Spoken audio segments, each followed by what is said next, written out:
Hello guys, जैसा कि आप थंबनेल देख के आए होंगे कि मैं आज आपको बताने वाला हूँ कि मतलब मेडिकल कॉलेजेस में मतलब कभी कभी हमारे एक्सपेक्टेशंस गलत हो जाते हैं। तो मतलब मैं ये क्लियर करना चाहता हूँ कुछ चीज़ें। जैसे मैं बताना चाहता हूँ कि एक्सपेक्टेशन क्या होता है, फिर रियलिटी कुछ और ही होता है। ठीक है, तो मैं ऐसा ये इस वजह से करना चाहता हूँ इसके पीछे एक बहुत बड़ा रीज़न है।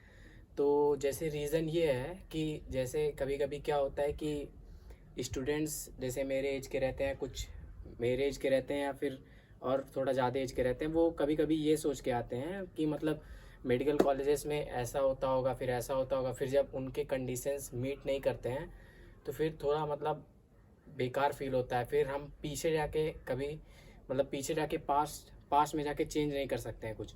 तो मतलब मैं यही सोच के ये मतलब क्लियर करना चाहता हूँ कुछ चीज़ें।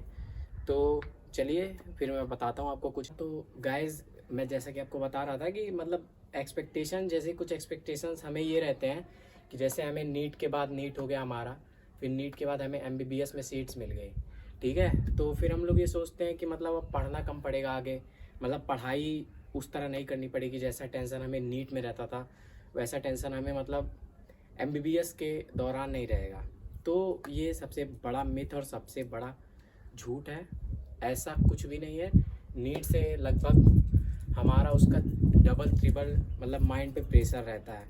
तो मतलब बहुत चीज़ें ऐसी होती हैं जैसे हमें लगता है कि नीट हमारा हो जाएगा तो फिर हमें मतलब ऐसा होगा कि मतलब थोड़ी रिलैक्सिंग हो जाएगी लाइफ, थोड़ा और चिल कर पाएंगे हम लोग लाइफ में।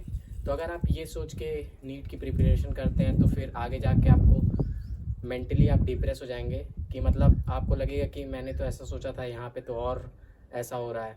तो मतलब ऐसा कुछ नहीं होता उतना कि मतलब वहाँ एमबीबीएस में आपको और पढ़ना पड़ता है, बल्कि बहुत ज़्यादा पढ़ना पड़ता है। टोटल 19 सब्जेक्ट्स होते हैं और फिर मतलब नॉलेज मतलब बहुत वाइड रेंज है नॉलेज का। मतलब कितना भी आप नॉलेज ले ले वो कम ही पड़ जाएगा। मतलब एक्चुअली बहुत पढ़ना पड़ता है। अगर आप ये सोच के आ रहे हैं कि चिल हो जाएगा, नीट से अच्छा हो जाएगा, नीट निकलने के बाद वहाँ जाके थोड़ा चिल होगा, तो ऐसा बहुत बड़ा मिथ है जो कोचिंग इंस्टीट्यूट में ऐसा मिथ बन जाता है। मतलब कोचिंग वाले मोटिवेट कर देते हैं, फिर मतलब बहुत कुछ है। लेकिन अगर आप ये सोच के कर रहे हैं तो फिर आगे जा आपको थोड़ा मतलब वो हो जाएगा। तो अगर आप ऐसा सोच रहे हैं तो प्लीज़ ये वाला एमबीबीएस मत चूज़ करिएगा।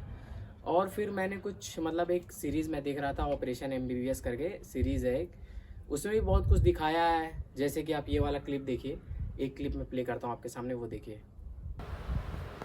मुर्गा मुर्गा मुर्गा मुर्गा मुर्गा मुर्गा ए मुर्गा मुर्गा मुर्गा मुर्गा।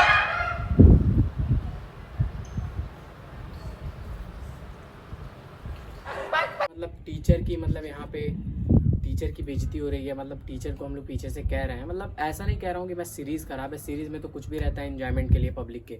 लेकिन मतलब मैं ये कहना चाहता हूँ कि अगर आप ये रियस में अगर आप कर देंगे गलती से भी तो फिर टीचर मतलब सप्ली लगा देगा आपकी, आप कितना भी पढ़ लें। मतलब टीचर से बना के रखना पड़ता है एक्चुअली एमबीबीएस में, और डिसिप्लिन में रहना पड़ता है। मतलब मेन मकसद है डिसिप्लिन, डिसिप्लिन में भी रहना पड़ता है एमबीबीएस में, ऐसे नहीं रह सकते हैं। तो यही सैड रियलिटी है। अगर आप मतलब एमबीबीएस में आ रहे हैं तो आइए, लेकिन आप ये सोच के आइए कि पढ़ना बहुत पड़ेगा। अगर आप पढ़ लेते हैं, आपकी कैपेसिटी है ज़्यादा पढ़ने की, तो एमबीबीएस में आपका मोस्ट वेलकम है। मतलब आप एमबीबीएस आराम से निकाल सकते हैं अगर आपकी पढ़ने वाली आदत है। लेकिन आप पढ़ने में उतना इंटरेस्ट नहीं रखते हैं, मतलब कम पढ़ते हैं, तो आप कोई और लाइन चूज़ कर लीजिए, वो आपके लिए ज़्यादा बेटर रहेगा। तो बस यही नॉलेज मुझे आपके साथ शेयर करनी थी। अगर आपको वीडियो पसंद आई हो, नॉलेजेबल लगी हो, लाइक शेयर और सब्सक्राइब कर दीजिएगा। Thank you guys.